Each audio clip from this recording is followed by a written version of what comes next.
Hello all, this is doctor Ayesha. నేను రెగ్యులర్గా ఎక్కువగా చూసే కేసు గురించి చెప్తాను ఈరోజు. అదేంటంటే, బైక్ మీద వెళ్తున్నప్పుడు ఆ వీల్లో చీర చిక్కుకుపోయి పడిపోయి చాలా వరకు లాసరేషన్స్, డీప్ అబ్రేషన్స్తో వచ్చారు మన దగ్గరికి. ఇంకొంతమందికి అయితే చాలా సివియర్గా ఫ్రాక్చర్ అయిన సందర్భాలు కూడా ఉన్నాయి. సో చాలా జాగ్రత్తగా ఉండాలి. ఎందుకంటే టైం లేదనో, లేకపోతే ఆ బైక్లో ఎక్కువ మంది ఎక్కేసేయడము, ప్లేస్ లేకనో, చాలా తొందరగా స్పీడ్గా నడపడం వల్ల కావచ్చు, బ్యాలెన్సింగ్ కష్టం అవుతుంది. అండ్ పోస్చర్ కూడా కష్టంగా ఉంటుంది. ప్లేస్ సరిపోకపోవడం వల్ల కావచ్చు, లేకపోతే వర్షం పడుతూ ఉండడము, విండ్ రెసిస్టెన్స్ అంటాం అనమాట. అంటే ఎదురు గాలి వస్తూ ఉండడం, లేకపోతే ఆ రోడ్డు కన్స్ట్రక్షన్ జరుగుతూ ఉండడం వల్ల కొంచెం గుంతలు ఎక్కువగా ఉండడము, ఇలాంటి పరిస్థితుల్లో అన్ఇంటెన్షనల్ గా పొరపాటున వీళ్ళు చీరలు, చున్నీలు ఇలాంటివి చిక్కుకుపోతూ ఉంటాయి. మన ఇండియాలో చాలా వరకు హెల్పింగ్ నేచర్ ఎక్కువ. ఇలా వెళ్తూ ఉంటే వెనక నుంచి వచ్చే వాళ్ళు కానీ చాలా మంది వరకు చెప్తూ ఉంటారు, అమ్మ చున్నీ చూసుకోండి, చీర చూసుకోండి ఇలాగా. సో బైక్ రైడింగ్ చేసేటప్పుడు కంఫర్ట్గా ఉండడం చాలా ఇంపార్టెంట్. ఎనీవే ట్రాఫిక్ ఎక్కువగా ఉంటుంది కాబట్టి.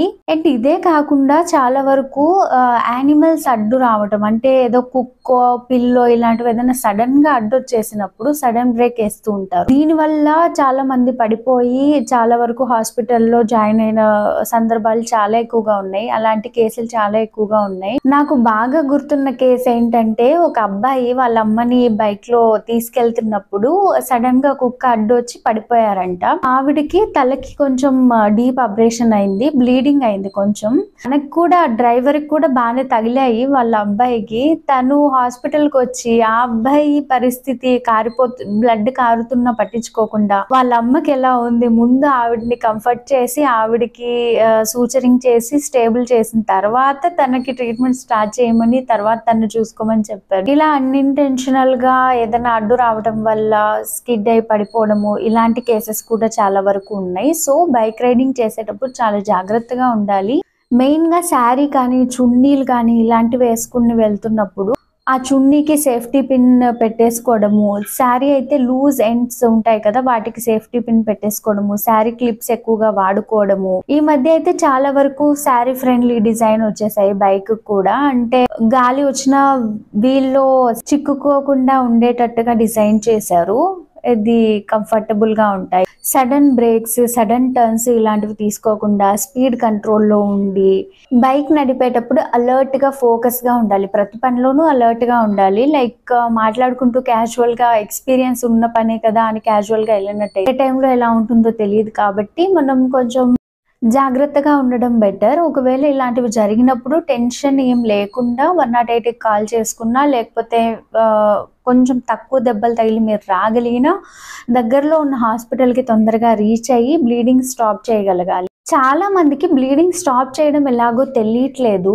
నేను చూసిన కేసులో ఒక అతనికి వాళ్ళ వైఫ్ గాజు విరిగిపోయి పడిపోయి ఉంటే అది అనుకోకుండా గుచ్చుకోవడం వల్ల బ్లీడింగ్ అవుతూ ఉంది. దాన్ని ఎలా స్టాప్ చేయాలో తెలియక ఎక్కువగా బ్లీడింగ్ అయిపోతుందని భయపడి హాస్పిటల్కి వచ్చారు. అలోపు చాలా వరకు బ్లీడింగ్ అయింది. సో బ్లీడింగ్ ఎలా స్టాప్ చేయాలి అంటే, ఒక స్టెరైల్ క్లాత్, అంటే ఒక క్లీన్ క్లాత్ ఏదైనా తీసుకుని ప్రెషర్ పెట్టాలి. 3 minutes ఆర్ 4 minutes, 5 minutes మనకి ఆగే వరకు కొంచెం జెంటిల్ ప్రెషర్, మరీ ఎక్కువగా కాదు, జెంటిల్ ప్రెషర్ పెట్టి ప్రెస్ చేసి ఉంచాలి.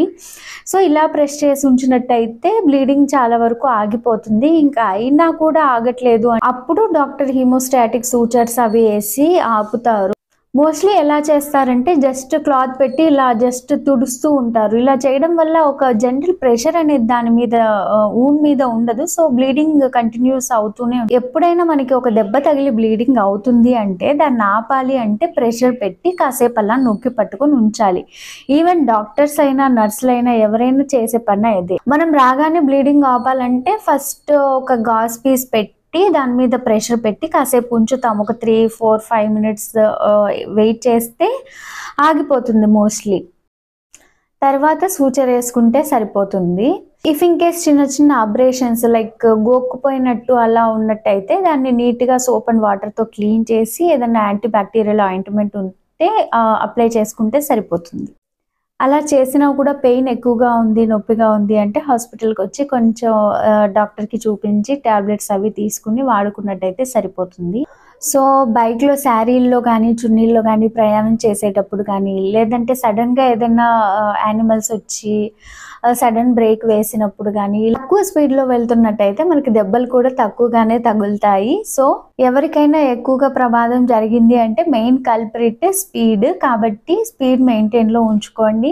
లేడీస్ శారీస్ వేసుకున్నప్పుడు చాలా జాగ్రత్తగా సేఫ్టీ పిన్లు అవి పెట్టుకోండి. And thanks for watching.